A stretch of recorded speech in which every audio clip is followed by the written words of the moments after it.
नमस्कार दोस्तों, आज हमारी हरियाणा स्टाफ सिलेक्शन कमीशन की 46वीं क्लास है। 46वीं क्लास एडवांस मैथ का टॉपिक है हमारा सर्कल ऑफ टेंजेंट, वर्त की स्पर्श रेखा।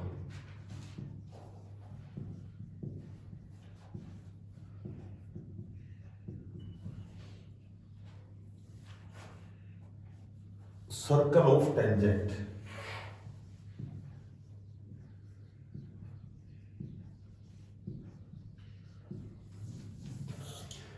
देखो, वर्त की स्पर्श रेखा। सबसे पहले लिखो कि यदि एक वर्त है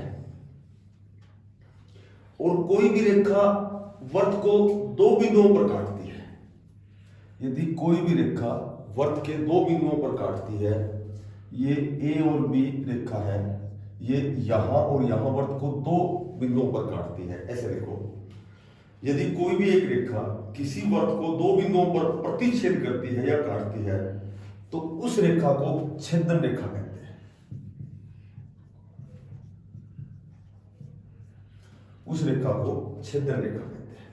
प्रतिच्छेद जब दो बिंदुओं पर करती है तो वह एक छेदन रेखा होती है। और यदि यही कोई रेखा ए बी है, किसी केवल एक बिंदु पर काटती है तो ये एक स्पर्श रेखा है।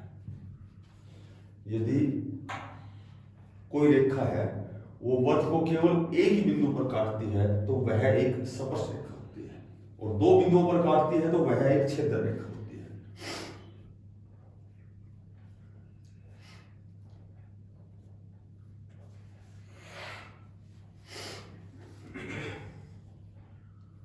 ऐसे लिखो, वर्त के किसी बिंदु पर,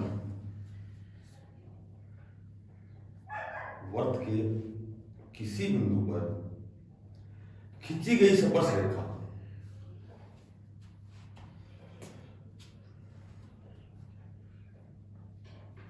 उस बिंदु से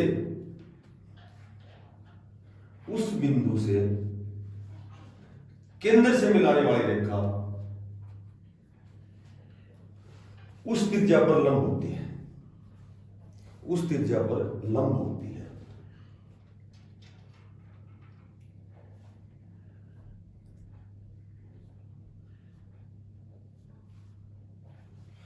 देखो, ये कह रहा है कि कोई वर्त है और वर्त के किसी बिंदु पर कोई रेखा खींची गई है। ये पी बिंदु है, ठीक है, ये ए बी एक स्पर्श रेखा हो गई। तो इस बिंदु से हम केंद्र को मिलाएंगे, इसको मिलाएंगे, ये सेंटर हो गया, वो एक सेंटर हो गया। तो ये ओपी जो है ये लंब है ए बी पर। समझ आ गया बात? और जो ये मैंने बताया था कि ये जो सर्कल होता है, ये सेंटर से किधर भी जाओगे ये रेडियस होती है, ये त्रिज्या होती है। ओपी ये रेडियस है, त्रिज्या है, और ओपी ये 90 डिग्री का कोण बनाएगा इस रेखा पर। इस बिंदु पर काट रही है स्पर्श रेखा और इसको केंद्र को मिलाएंगे तो ये लंब होता है। ऐसे देखो, जब बिंदु कोई भी बिंदु है, कोई भी पी बिंदु है, कोई भी पी बिंदु है, यदि पी बिंदु वर्त के अंदर स्थित है,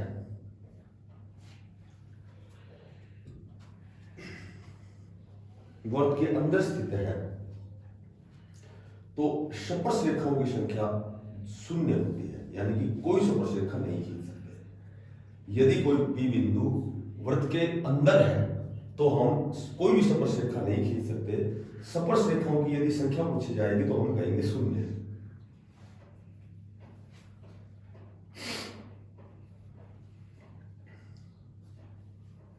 और यदि ये जो पी बिंदु है ये वर्त के किसी भी एक बिंदु पर स्थित है तो केवल एक स्पर्श रेखा खींच सकते हैं।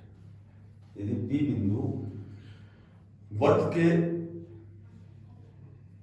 पर स्थित है, भार वर्त पर यदि स्थित है, अंदर की जाए भार अगर स्थित है तो केवल एक स्पर्श रेखा खींच सकते हैं।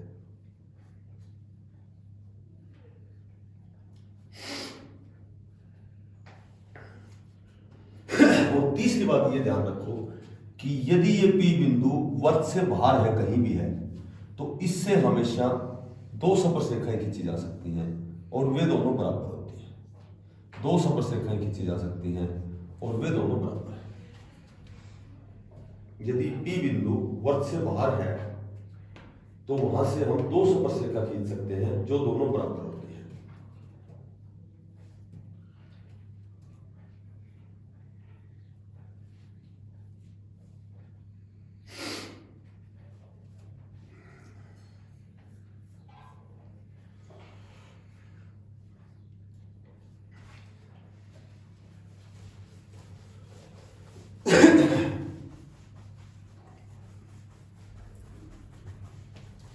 एक तो होती है वृत्त की चाप। सबसे पहले लिखो चाप। चाप क्या होती है कि परिधि के किसी भाग को चाप कहते हैं। जैसे ये सारी परिधि है, इसके किसी भी भाग को ये चाप, किसी भाग को चाप कहते हैं। इसको ए आर से बोलते हैं, ए आर सी, सर्कल की ए आर सी। परिधि के किसी भी भाग को चाप कहते हैं और इसको ऐसे डिनोट करते हैं, ऐसे डिनोट करते हैं। इसका जो सिंबल होता है वो ये होता है कि इसका मतलब होता है कि ए बी एक चाप है, ठीक है। और जो ए बी है, ए और बी चाप के दो सिरों के बिंदु हैं। जैसे ए और बी चाप के दो सिरों के बिंदु हैं। अब लिखो जीवा, चौड़। जीवा क्या होती है? इस जीवा को चापकर्ण भी बोलते हैं, चापकर्ण। जीवा क्या होती है कि केंद्र से, या फिर इसको ऐसे लिख लो, चाप के दोनों सिरों को मिलाने वाली जो रेखा होती है वो चापकर्ण होती है, वो जीवा होती है। चाप के दोनों सिरों को मिलाने वाली जो रेखा होती है, चाप के दोनों सिरों को मिलाने वाली जो रेखा होती है वो चाप जीवा होती है या चापकर्ण होती है।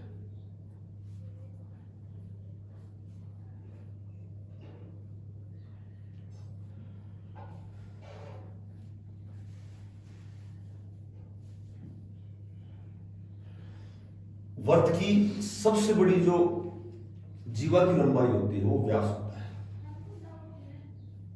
डायमीटर होता है। वर्त की जो सबसे बड़ी जीवा की जो लंबाई होती है वो व्यास होता है।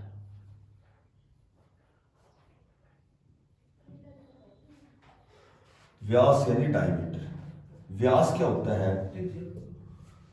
त्रिज्या का तो दुगना होता है। और सबसे बड़ी बात यह है, इसको जो व्यास है इसको डायमीटर बोलते हैं। व्यास क्या होता है कि वर्त के केंद्र से गुजरने वाली सभी रेखाएं व्यास होती हैं। वर्त के केंद्र से गुजरने वाली सभी रेखाएं व्यास होती हैं। केंद्र से गुजरने वाली सभी रेखाएं व्यास होती हैं।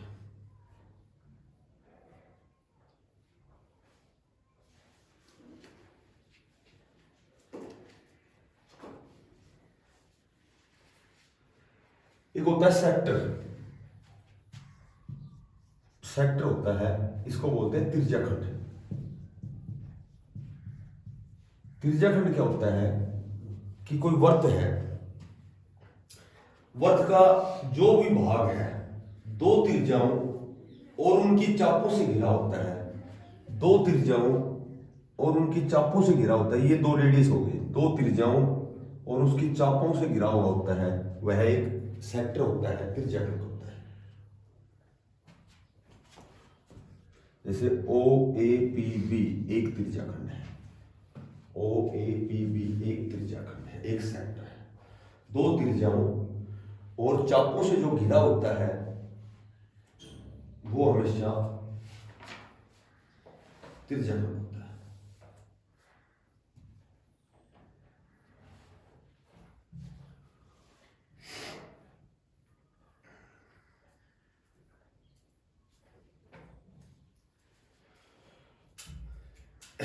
ऐसे देखो, एक बिंदु से छोटी छोटी बातें जो स्पर्श रेखा में थी वो मैंने सारी बता दी।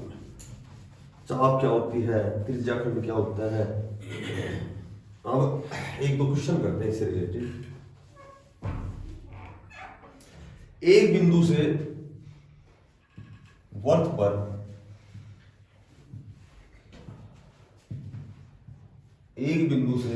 पर खींची गई स्पर्श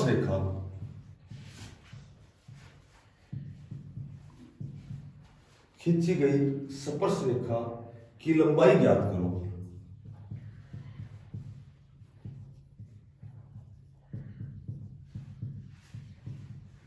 स्पर्श रेखा की लंबाई ज्ञात करो जबकि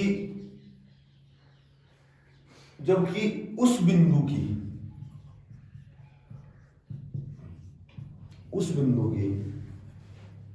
वर्त के केंद्र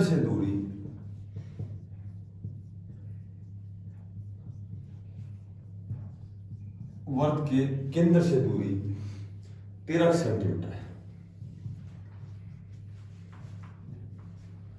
13 सेंटीमीटर है और वर्त की जो रेडियस है, त्रिज्या है, वो 5 सेंटीमीटर है। स्पर्श रेखा की लंबाई ज्ञात करनी है। किसी बिंदु से वर्त पर खींची गई एक स्पर्श रेखा की लंबाई ज्ञात करो जबकि उस बिंदु से वर्त के केंद्र से दूरी 13 किलोमीटर है। वर्त की त्रिज्या 5 सेंटीमीटर है। तो हमें स्पर्श रेखा, मैंने स्पर्श रेखा बताई थी। एक बात बताओ, स्पर्श रेखा और छेदक रेखा में क्या अंतर है? दो स्थानों को काटती है, एक को काटती है। अब सुनो, ये कोई पी बिंदु है, ये हमने एक स्पर्श रेखा खींच दी, ठीक है। इसकी जो रेडियस सेंटर से जो आती है वो इसकी रेडियस होती है, ये रेडियस दे रखी है 5 और इस सेंटर का जो बिंदु है, ठीक है, उससे और इसकी जो है दूरी है वो 13 मीटर है। यानी कि कर्ण तो आ गया 13 हमारे पास, लंब आ गया 5, तो ये आधार कितना आएगा? तो जो स्पर्श रेखा की लंबाई है वो आधार बढ़ गया, बेस बढ़ गया इसका, तो वो आ जाएगी 12।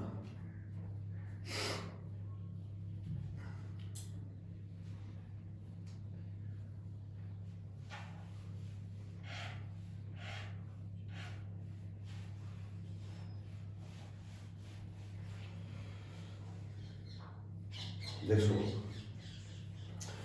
वर्त की जो स्पर्श रेखा है ना, छोटी छोटी, तो मैंने सारी बातें तुम्हें बता दी कंप्लीट। इसमें कोई बात एक्स्ट्रा नहीं है। जीवा बता दी, चापकर्ण बता दिया, व्यास बता दिया, इसका त्रिज्या खंड सेंटर बता दिया, ठीक है, स्पर्श रेखा बता दी, छेदक रेखा बता दी। अगर वर्त के अंदर बिंदु है, तो एक भी स्पर्श रेखा नहीं खींची जाएगी। वर्त के यदि एक सिरे पर है तो एक स्पर्श रेखा खींची जाएगी, यदि वर्त के बाहर है तो 2 खींची जाएंगे, दोनों बराबर होते हैं। अब सुनो,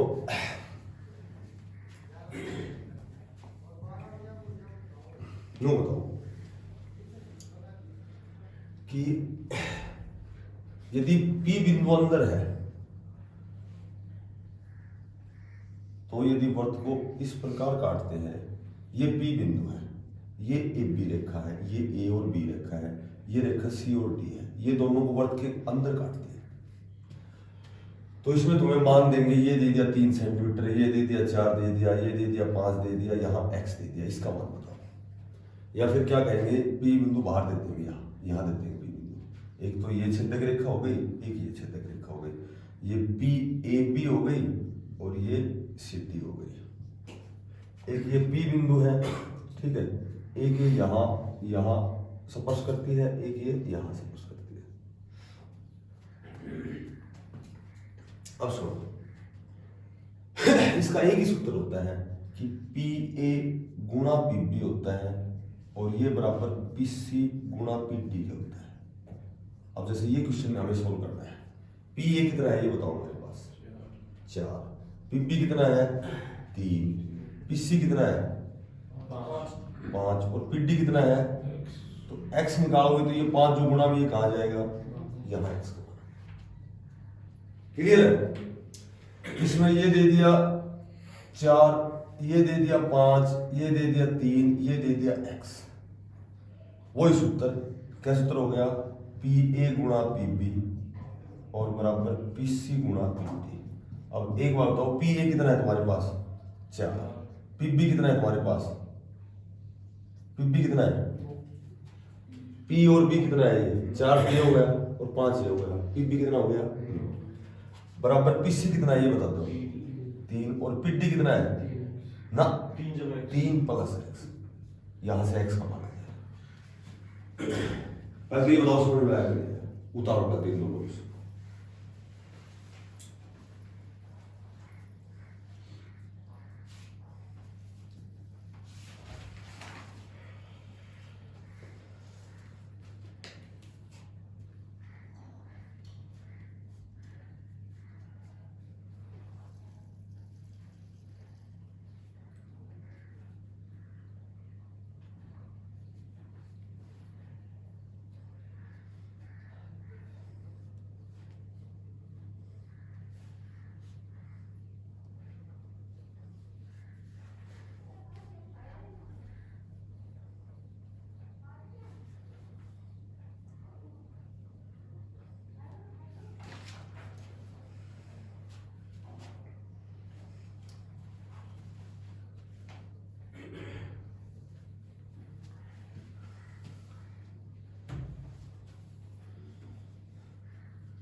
बेटा इस समझ में आएगा ना, ये बता दो एक बार, आ गया?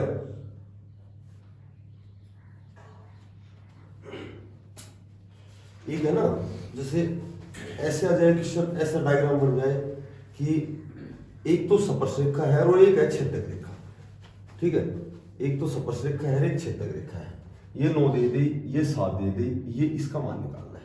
तो वही सूत्र तो वही होगा, जैसे ए बी एक रेखा, ये तो छेदक रेखा हो गई, और ए और पी और ये डी कर दिया मैंने, कुछ भी नाम लिख दिया, ये एक स्पर्श रेखा है क्योंकि ये केवल एक सिरे को छोड़ रही है, एक बिंदु को छोड़ रही है। तो इसमें सूत्र वही रहेगा, पी ए गुणा पी बी रहेगा, और बराबर ये केवल एक स्पर्श रेखा है, ये 2 पर निकाल रही है, वो P D C P C गुणा पी डी की बजाय फिर इसको पी डी की स्क्वायर कर देना है। पी ए हमारे पास 9 है, पी बी हमारे पास 16 है, और पी डी है वो हमारे पास एक्स स्क्वायर है, 16 9 में 144 एक्स स्क्वायर, एक्स निकालेंगे तो ये जो स्क्वायर इधर आ जाएगा, तो ये कितनी आ जाएगी, वो दोनों से दोनों छेदक रेखाएं थी, तो वो पी ए गुणा पी बी बराबर पी सी गुणा पी डी कर दिया। अब ये ए बी सी के बजाय P Q R S T और कुछ भी दे सकते हैं, मोटी बात ये है, ये गुणा ये पूरी बराबर इसका स्क्वायर। अब एक दो क्वेश्चन वैसे ध्यान से देखो, बढ़िया क्वेश्चन। एक वर्ग की 2 जीवाएं हैं, ये उतार लिया सूत्र,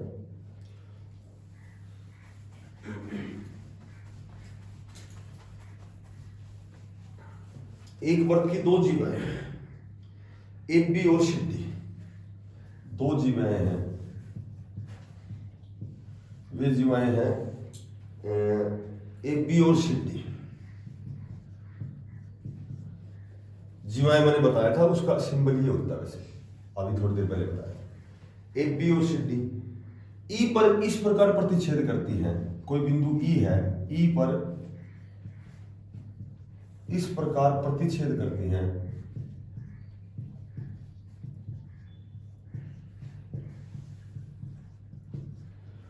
इस प्रकार प्रतिच्छेद करती है, जिसमें ए ई बराबर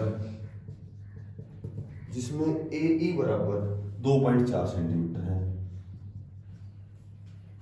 और उसके बाद बीई है वो 3.2 सेंटीमीटर है, सीई है वो 1.6 सेंटीमीटर है। तो उसके बाद डीई की लंबाई बतानी है।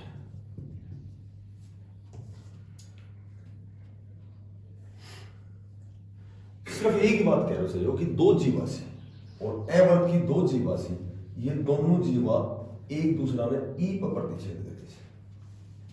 ये क्वेश्चन कह रहा है, मैंने कुछ नहीं किया, 2 जीवाएं मैंने एक तो ए बी मान ली और एक दूसरी है सी डी। ये 2 जीवाएं हैं, ये ई पर इस प्रकार प्रतिच्छेद करती हैं कि जो ए ई का मान है वो 2.4 है, बी ई का मान है, बी का है ई रहा बी ई का मान 3.2 है, उसके बाद सी का मान हमारे पास 1.6 है, इसका मान निकालना है। तो वही सूत्र क्या हो गया, ए ई गुणा ई बी बराबर इसी गुणा ई डी। अब बताओ निकाल दो अगला निकाल मान दिया एक्स मान कर वो नीचे आ जाएगा 10 लौट जाएगा।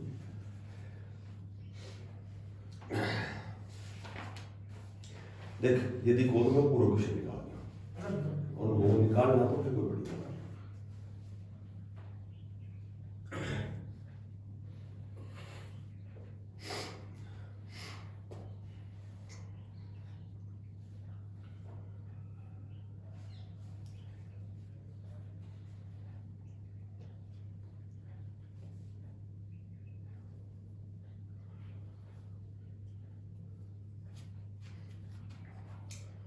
लास्ट क्वेश्चन है टॉपिक को, टॉपिक में टोटल बात बता दूंगा वर्त की जो स्पर्श रेखा भाई कृष्णा वो गलत ना है। यदि वो निकालोगा तो और ना निकालोगा तो फिर 2 दिन बाद वैसा वैसा जाएगा।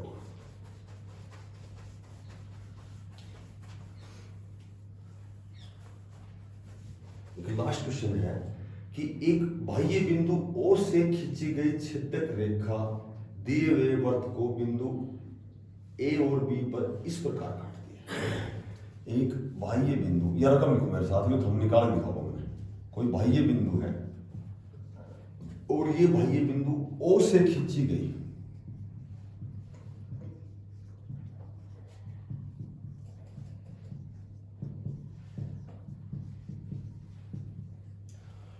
O से खींची गई एक छेदक रेखा है जो वर्त को बिंदु A और B पर इस प्रकार काटती है।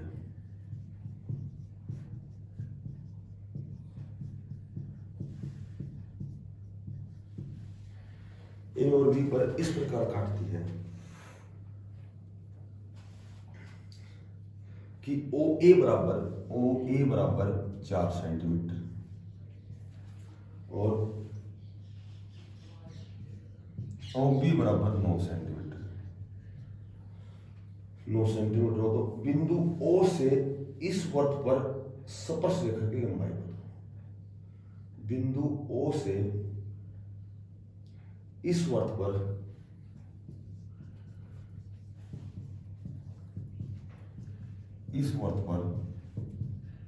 स्पर्श रेखा की लंबाई बताओ।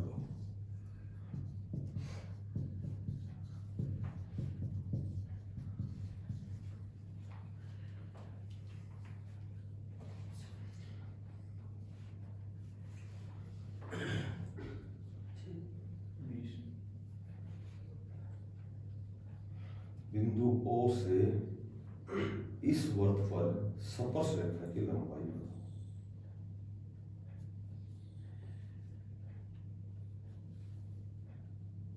स्पर्श रेखा की लंबाई या तो छेदक रेखा से देखो क्या कह रहे हो क्वेश्चन, O बिंदु है, यो बिंदु O से खींची गई छेदक रेखा या छेदक रेखा 2 बिंदुओं ने काटेगी, स्पर्श रेखा एक ने काटेगी, ठीक है।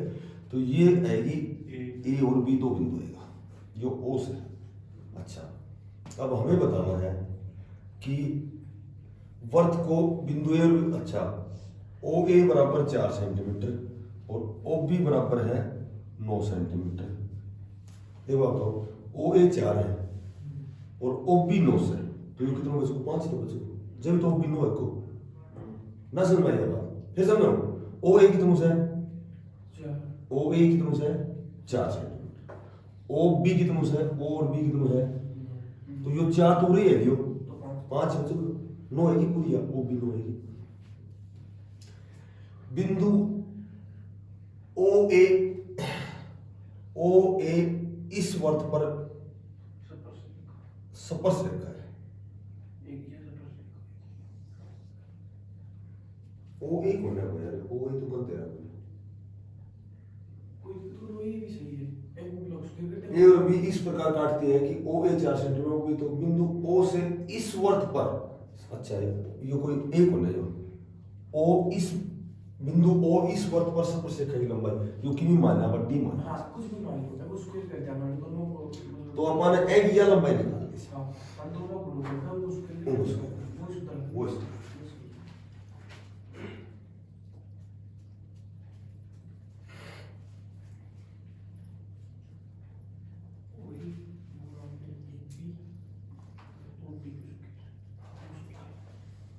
अरे ओ ए गुणा ओ बी बराबर ओ डी की स्क्वायर। और भी बता दो सूत्र, ठीक है। एक की निगाह सिर्फ ग्राउंड पे जा उन ना मतलब ओ डी सी ओ सी सी बी सी।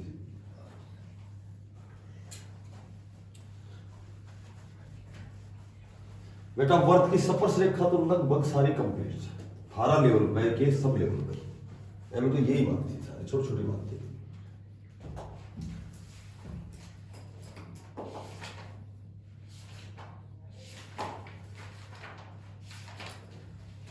आज लिखो साइंस में लिखो मानव अंग।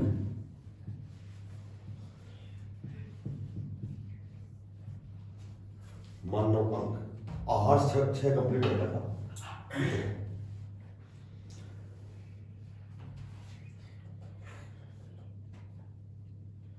सबसे पहले देखो पाचन तंत्र, डाइजेशन सिस्टम। डाइजेशन जो सिस्टम होता है, पाचन तंत्र, वो कैसे होता है। हम जो भी खाना खाते हैं, आहार लेते हैं, तो वो हमारे शरीर में जाके वो कैसे पचता है, उसका पाचन तंत्र कैसे होता है। ऐसे देखो हमारे शरीर के अंदर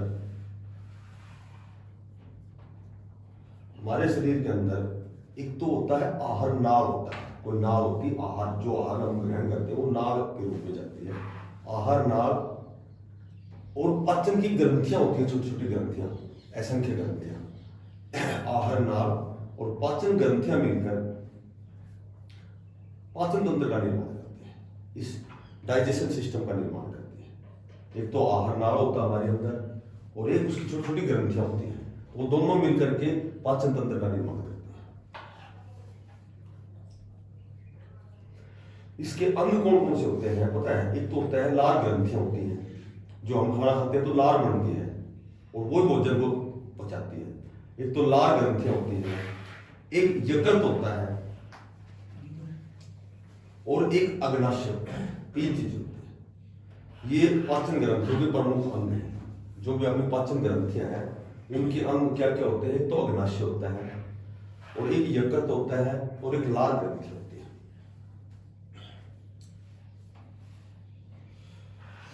एक तो कई बार क्वेश्चन आता है कि लार में कौन सा एंजाइम होता है, तो टाइलिन होता है। लार में टाइलिन, जो लार जो हमारे खाने के बाद जो लार बनती है उसमें ये जो टाइलिन है एंजाइम होता है। कौन सा एंजाइम होता है, टाइलिन एंजाइम होता है। ये इंपॉर्टेंट है, ये अभी याद करनी है ये बात। लार में टाइलिन एंजाइम होता है।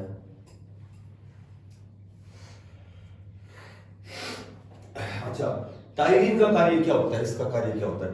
टाइलिन क्या करती है, जो हम भोजन करते हैं, जो खाना खाते हैं, आहार लेते हैं, तो टाइलिन का जो क्या कार्य होता है कि जो भोजन होता है उसका जो कार्बोहाइड्रेट्स होता है, ठीक है, कार्बोहाइड्रेट्स उसमें ग्लूकोज में परिवर्तित हो जाता है। तो टाइलिन का क्या कार्य होता है कि कार्बोहाइड्रेट्स को पचा करके उसे माल्टोज में बदल देता है, उसको भोजन को माल्टोज में बदल देता है टाइलिन।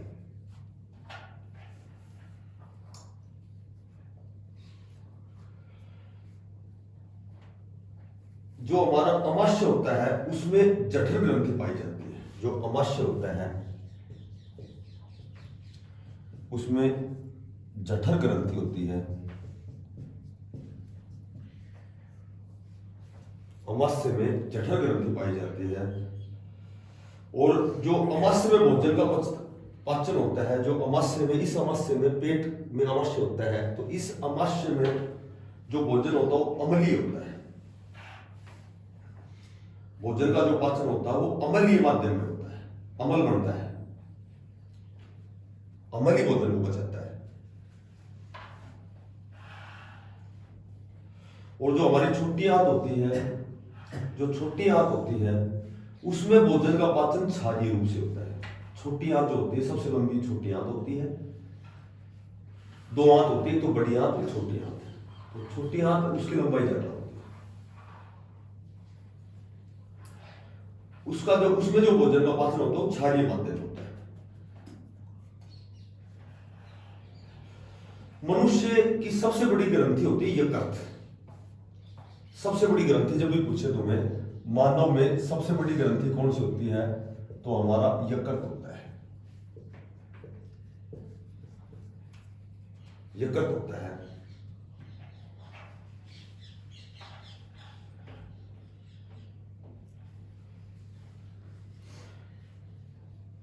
यकृत क्या करता है कि जो हमारा पित्त बढ़ता है ना, उस पित्त रस को स्रावित करता है, पित्त रस को स्रावित करता है यकृत।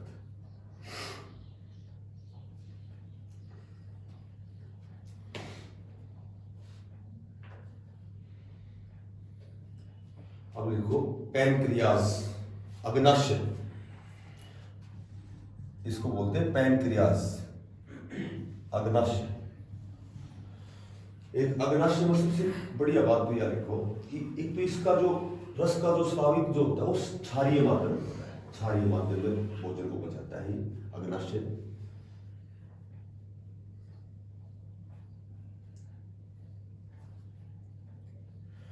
अगर ये स्राव कम करता है ना, तो क्या होता है कि इंसुलिन की कमी हो जाती है, और इंसुलिन की कमी से मधुमेह नामक रोग यानी कि शुगर जिसको बोलते हैं वो रोग हो जाता है। शुगर कैसे होता है कि जब ये अग्नाशय है रस को कम स्रावित करेगा तो इंसुलिन की कमी आएगी, और इंसुलिन की कमी से होने वाला रोग है मधुमेह। मधुमेह को शुगर बोलते हैं हम, ऐसे लिख लो, इंसुलिन की कमी से मधुमेह रोग होता है।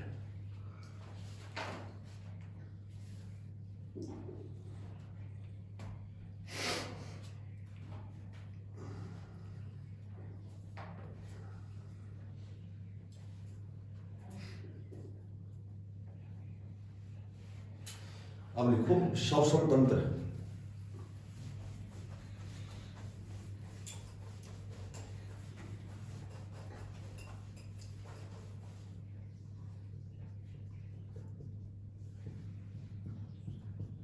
श्वसन तंत्र सांस लेने में जो अंग भाग लेता है वो स्वतंत्र श्वसन तंत्र होता है, और सांस लेने में हमेशा फेफड़े मुख्य कार्य करते हैं। ऐसे लिखो, सांस लेने में जो अंग भाग लेता है वह श्वसन तंत्र होता है।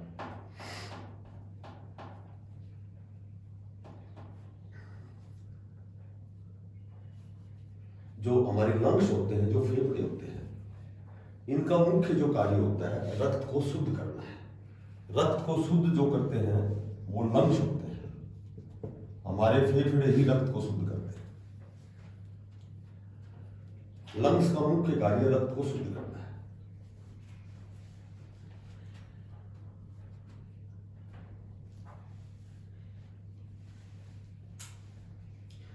जो हमारा श्वसन तंत्र है, श्वसन का संतुलित समीकरण लिखो। ये खैर आता तो बड़े लेवल पे है, लेकिन फिर भी थोड़ा सा एक बार लिख लोगा तो ऑप्शन में समझ में आ जाएगी बात। C6 H12 O6, और इसमें यदि 6 O2 मिला देते हैं तो ये बनता है 6 CO2 प्लस 6 H2O और प्लस एनर्जी। ये श्वसन तंत्र का संतुलित समीकरण है।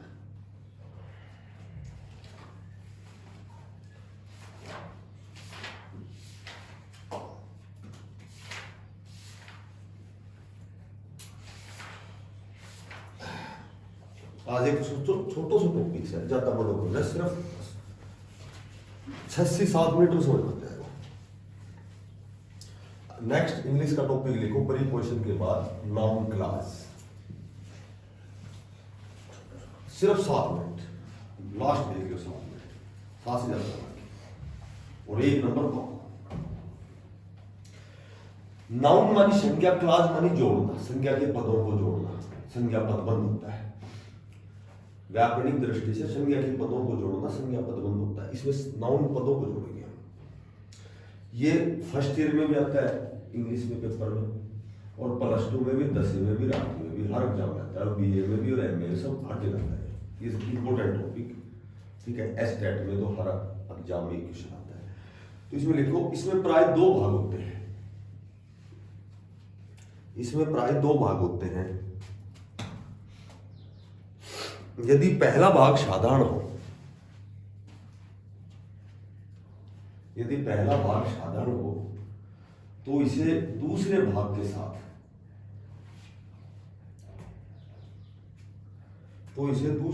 साथ, दैट लगाकर जोड़ते हैं। दूसरे भाग के साथ दैट लगाकर जोड़ते हैं, और दूसरे भाग में आने वाले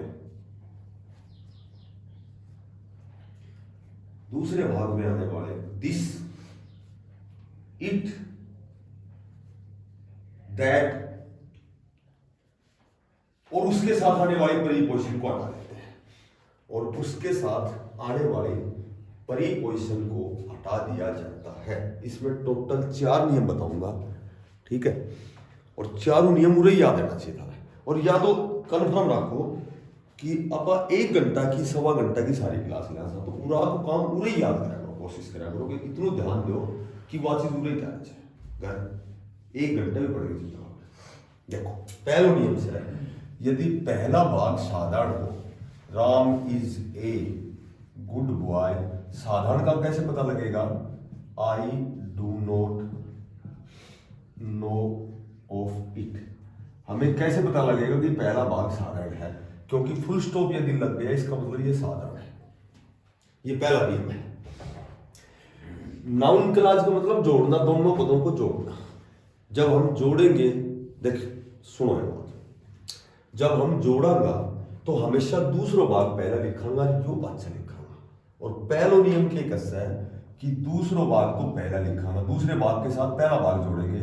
आई डू नॉट नो, मैंने बताया था कि क्या क्या हट जाएगा? दिस, इट, दैट और प्रीपोजिशन। प्रीपोजिशन अभी पढ़ी है तुमने, ऑफ, इन, ऑन, टू, ये सारी प्रीपोजिशन होती है। अभी 2 दिन तक, 3 दिन तक लगातार पढ़े। तो दिस हटाओ, इट हटाओ, दैट हटाओ और प्रीपोजिशन हट जाएगी। दूसरा भाग मैंने लिख दिया आई डू नॉट नो। यदि पहला भाग साधारण हो तो इसे दूसरे भाग के साथ दैट लगाकर जोड़ते हैं।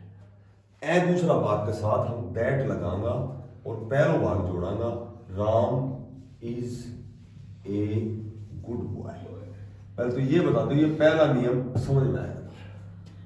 फिर सुनो, यदि पहला भाग साधारण हो तो इसे दूसरे भाग के साथ दैट लगाकर जोड़ते हैं। और साधारण कैसे है कि फुल स्टॉप लग रहा है, और दूसरे भाग में आने वाले दिस, इट, दैट और प्रीपोजिशन को हटा दें। ठीक है, सही है। पहला नियम 4 नियम से 4 मिनट लगेंगे।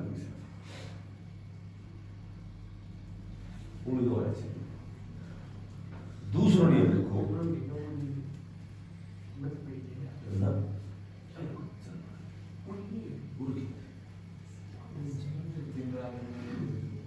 दिल्ली पूरी हो गई।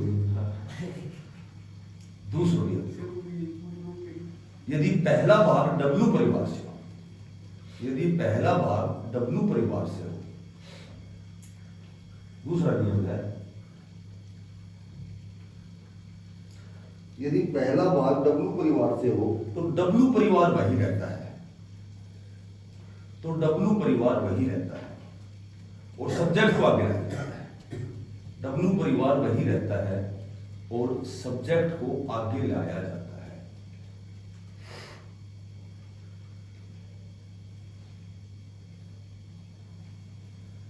और सब्जेक्ट को आगे लाया जाता है। और सुनो मेरी बात, दैट का प्रयोग नहीं किया। दैट का प्रयोग तो सिर्फ साधा वाक्य में होता है। यह तो कॉमन बात है कि जब डब्ल्यू परिवार को वाक्य आएगा तो दैट तो लागू जोड़ने के लिए, तो फिर डब्ल्यू परिवार तो नहीं रहेगा।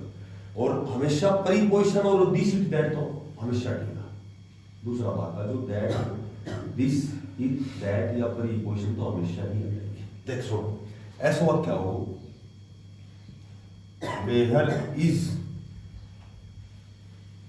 या मैं कह दूं वेयर आर यू गोइंग, और वही I do not know of it. अब जैसे ऐसा भाग आएगा, दो भाग आएगा। अब डब्ल्यू परिवार से शुरू है, ठीक है, तो यहां पर साइन ऑफ इंटरोगेशन आएगी, प्रश्नवाचक आएगा।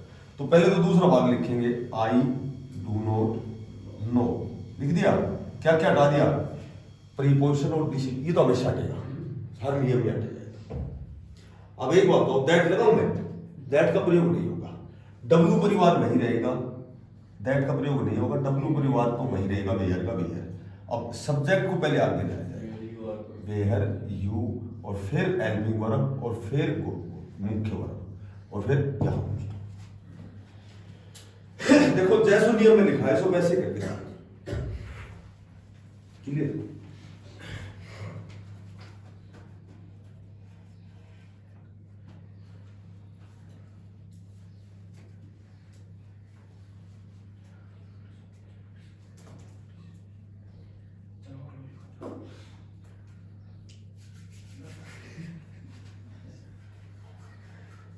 सुनो, देखो he subject, she subject, it subject, I subject, we subject, they subject, ये सारे सब्जेक्ट होते हैं, ठीक है।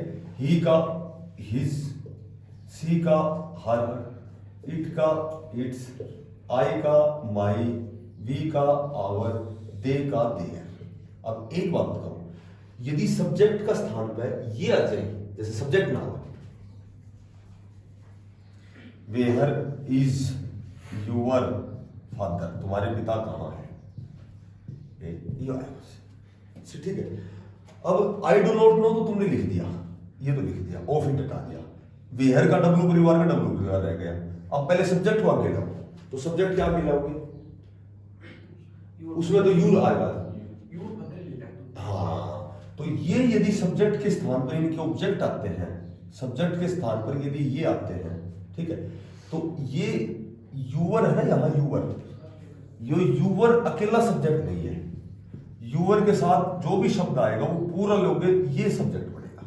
यूअर फादर इज, और दैट इज क्लास, क्योंकि यूवर अकेला लोगे तो तुम्हारा है पिता कहां, ऐसे तुम्हारा पिता कहां है, हम कहेंगे तुम्हारा पिता कहां है, तुम्हारा जो पिता है ना, ये पूरा सब्जेक्ट होता है, समझा गए।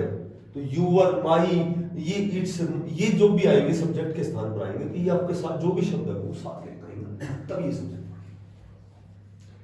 बेटा बताओ दूसरा नियम क्लियर है या नहीं, क्लियर बेटा, क्लियर।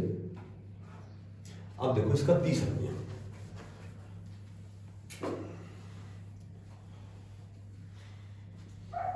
तीसरा नियम है कि यदि फर्स्ट पार्ट में, देखो यदि फर्स्ट पार्ट में डू के साथ यदि फर्स्ट फॉर्म हाउस है तो डू हटाए के थाने फर्स्ट फॉर्म को प्रयोग करो।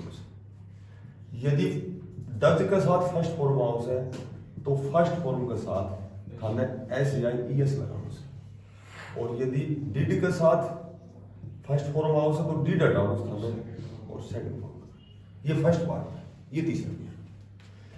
यदि फर्स्ट पार्ट में डू और फर्स्ट फॉर्म आती है तो डू को हटाएंगे क्लास जोड़ने के लिए, केवल यूज फर्स्ट फॉर्म आएगी। यदि डज के साथ फर्स्ट फॉर्म आती है तो डज को हटाएंगे, फर्स्ट फॉर्म के साथ एस या ई एस का प्रयोग करेंगे। डिड और फर्स्ट फॉर्म आती है तो केवल सेकंड फॉर्म। क्लियर। जैसे मैं कहूं कि why did you meet Ram, तुम राम से क्यों मिले, आई डू नॉट नो। जैसे ये तो है ना, ये तो दिस इट दैट और प्रीपोजिशन तो हमेशा हटाना जरूर ना, हमेशा वो ऑफ इट ही आवा, वो चेंज करता रहेगा। मैं तो सिर्फ समझाने के लिए बता रहा हूं कि सेकंड पार्ट में हमेशा दिस इट दैट और प्रीपोजिशन हटाना, वो चाहे कुछ भी हो, ठीक है। मैंने बताया है कि पहले तो सेकंड पार्ट लिखेंगे बेटा, वो तो थाना ऑप्शन में अपना आप ही दिख जाएगा, यो तो जब तुम फर्स्ट ईयर सेकंड ईयर का पेपर दोगा तो फायदे करेगा, बाकी तो ऑप्शन में तुम तुरंत पकड़ जाओगे। चार ऑप्शन में अपना ऐसी छोटी छोटी गलती मिलेगी, तीन तो अपना छूट जाएगा, यही धारा नियम याद से। दूसरा पार्ट लिख दियो, डब्ल्यू परिवार वही रहेगा, वाई का वाई रहेगा, पहले सब्जेक्ट को आगे लाएंगे। सब्जेक्ट क्या हमारे पास यू, और डिड के साथ फर्स्ट फॉर्म है तो कौन सी फॉर्म हो जाएगी, मीट की सेकंड फॉर्म होती है met, meet met met, did हट जाएगा और यू मैट रा, और दैट इज कुछ। अब बताओ समझ में आएगा, डू और पहली फॉर्म होती है तो केवल डू हटाता, सब्जेक्ट तो हमेशा डब्ल्यू परिवार के बाद आ गया।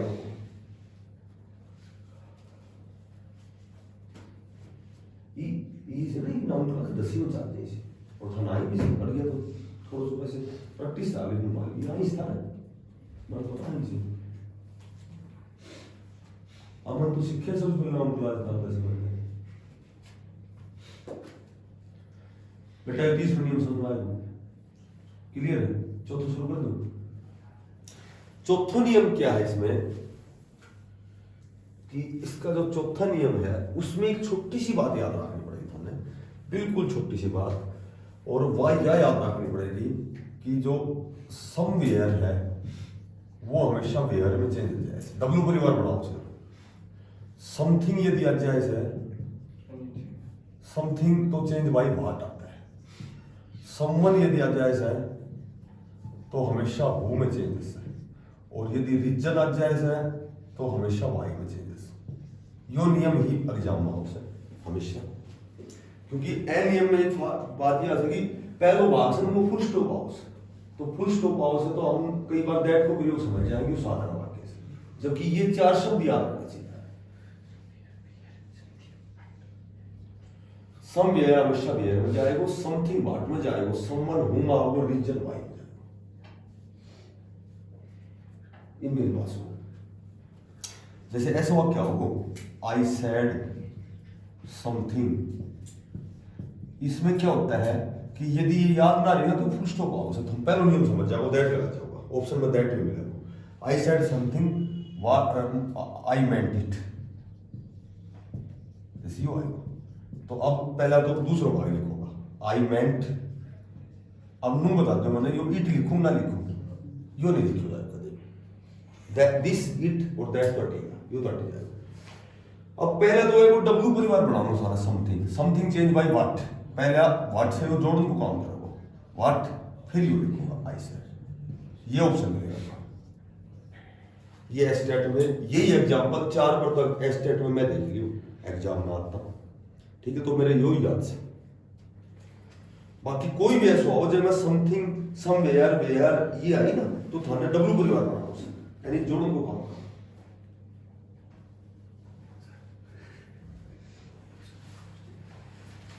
अभी तो थोड़ा सा पॉलिटिकल बच रहा है।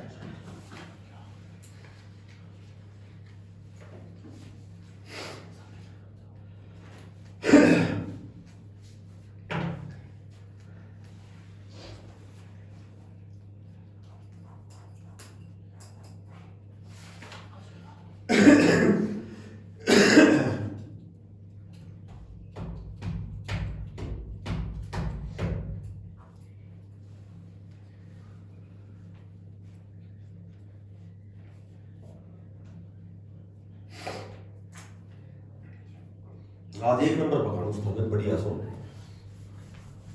बेटा टॉपिक देख लो 7 मिनट में पूरा करा दी था ना, अब थरसन बना रहे हो पढ़ोगा तो बिल्कुल बढ़िया सुनना होता। आज 1 नंबर पकड़ उसे कि जो पार्लियामेंट की जो ड्रम्स सी, जो संसद की जो शब्दावली होती है, संसदीय शब्दावली होती है, पार्लियामेंट की जो ड्रम्स होती हैं संसद की शब्दावली होती है, ये 1 नंबर हर एग्जाम में आता है। सबसे पहले तो एक होता है प्रश्नकाल, संसद में जब भी बैठकें होती है, सभा होते हैं, तो उसमें उसकी शब्दावली में ये शब्द होते हैं। एक तो होता है प्रश्नकाल। प्रश्नकाल क्या होता है?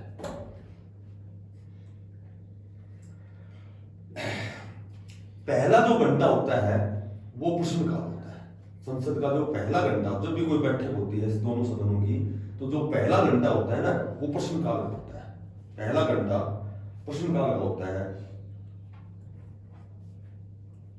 और इस घंटे में क्या होता है पता है, जो संसद के दोनों सदन होते हैं वो प्रश्न पूछते हैं और उसका उत्तर देने के लिए सुरक्षित है। वो 1 घंटा पहला जब भी कोई बैठक होती है तो पहला घंटा संसद के दोनों सदनों की प्रत्येक बैठक का प्रश्न पूछने तथा उसका उत्तर देने के लिए सुरक्षित है, उसको प्रश्नकाल कहते हैं।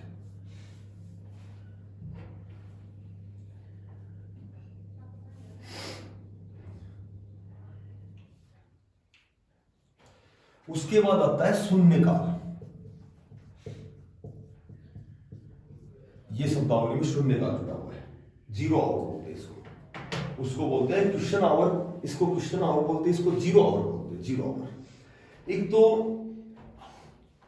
संविधान में इसका उल्लेख नहीं है शून्यकाल का, एक बात तो ये ध्यान रखो कि जो संसदीय जो प्रक्रिया है उसमें शून्यकाल का कोई उल्लेख नहीं है संविधान में।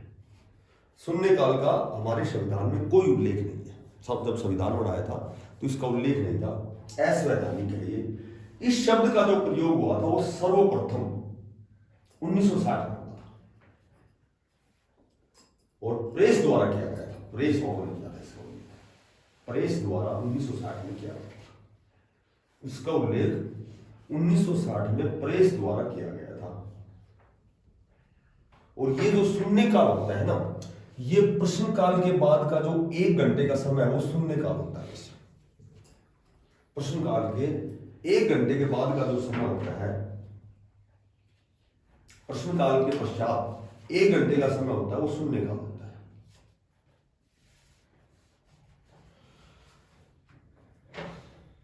एक उसके बाद आता है गिलोटीन। ये शब्द इंपॉर्टेंट है। गिलोटीन क्या होता है, संसदीय शब्दावली में गिलोटीन क्या होता है?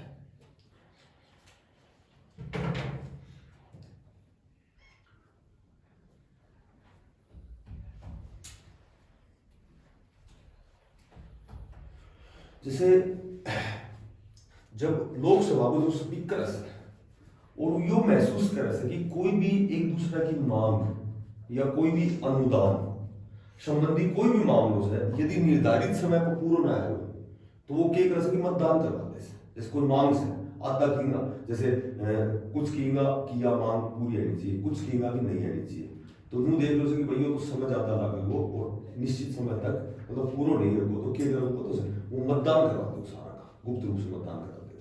एनी गिलोटिन केस लिखो ये बात। यदि स्पीकर महसूस करता है और संसद को लास्ट दिन है मुझे, क्योंकि और 2-3 दिन नहीं, जब तक तो और चलती रहेगी, बहस चलती रहेगी, और लास्ट दिन की बात यहां से कि लास्ट अंतिम दिन जब स्पीकर यह महसूस करता है कि मांग और अनुदान संबंधी सभी मामले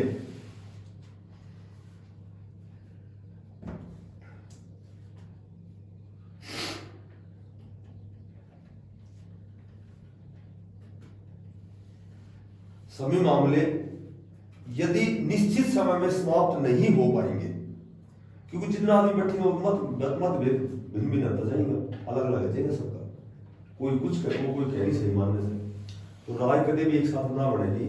और आखिरी दिन से भी संसद की बहस को आखिरी दिन से और आखिरी दिन लाग लो सकी भाई यो मामलो तो जल्दी से समाप्त नहीं है को, तो आखिरी दिन वह मतदान कर सकता है। इसी व्यवस्था को गिलोटीन कहते हैं।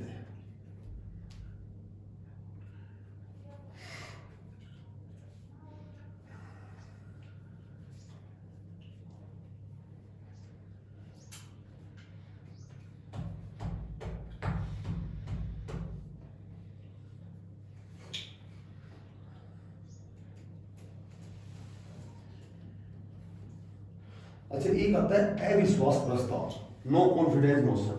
अविश्वास प्रस्ताव होता है एक,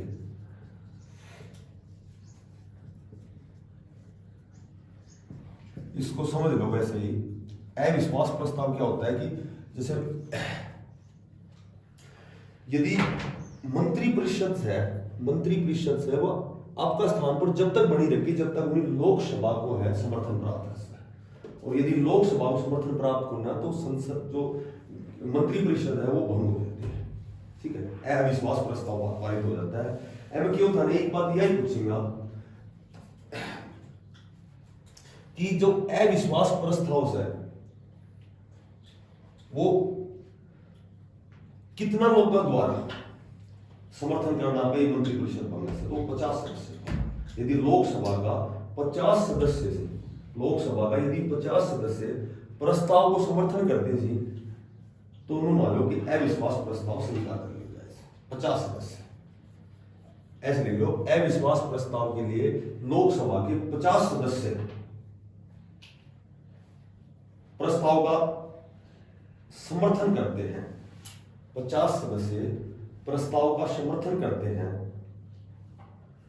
तो अविश्वास प्रस्ताव को स्वीकार कर लिया